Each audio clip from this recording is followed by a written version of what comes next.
Shares in the country's second largest mortgage lender, Westpac, have tumbled today after banking analysts at investment bank UBS suggested it's time to sell. The advice comes after concerns were raised at the Banking Royal Commission about the quality of Westpac's mortgage book. A UBS report released today says documents from the Royal Commission show the banking regulator APRA assessed Westpac as a serious outlier among the four banks. It says more than a third of Westpac's borrowers have debt-to-income ratios of more than 7 times, and almost half of applications showed borrowers would have had less than $250 left after their mortgage payments. Last week, UBS told the business this would lead to lower house prices and could lead to higher unemployment. To go from a period of easy lending standards to tight lending standards runs the risk of unintended consequences, and that could be the so-called wealth effect, where the drop-off in house prices causes consumers to drop their consumption, and that feeds back to the labour market. By the end of trade, more than $3.5 billion was wiped off Westpac's value. Shares finished down 3.6%. One prediction out of the flood of revelations on dodgy loans out of the Banking Royal Commission is that the cost of borrowing is going to rise. The founder of LF Economics is Lindsay David, who's been investigating declining lending standards for some time. I spoke to him earlier. Lindsay David, internal documents from Westpac reveal that only 1 out of 10 lending controls required by the regulator are working effectively. How could this possibly happen? Well, you have to look at the way our banks are regulated.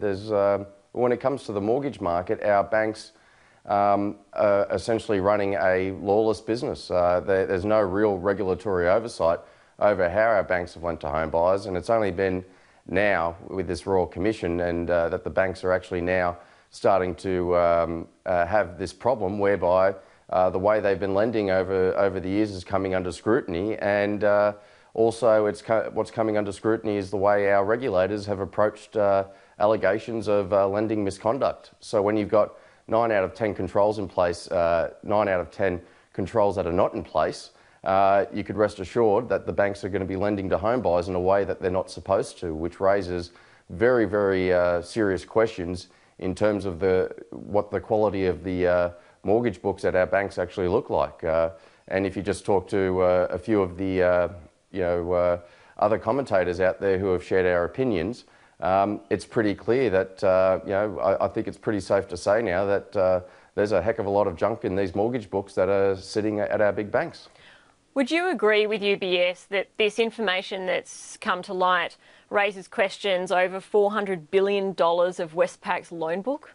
I would say that's a pretty good number to start looking at. Around the $400 to $700 billion range would probably be my better estimate.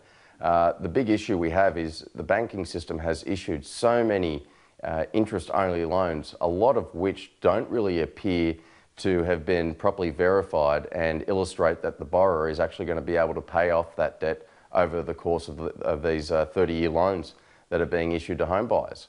So it is very clear to see when you take a forensic approach into the way banks lend to home buyers, it's very hard to see that it's only a very small sample of loans that are actually never going to be repaid versus a larger sum, and we can start comfortably talking about this $400 to $700 billion figure of loans that are simply never going to be repaid should this, especially should this Sydney and Melbourne housing market start to fall a little more.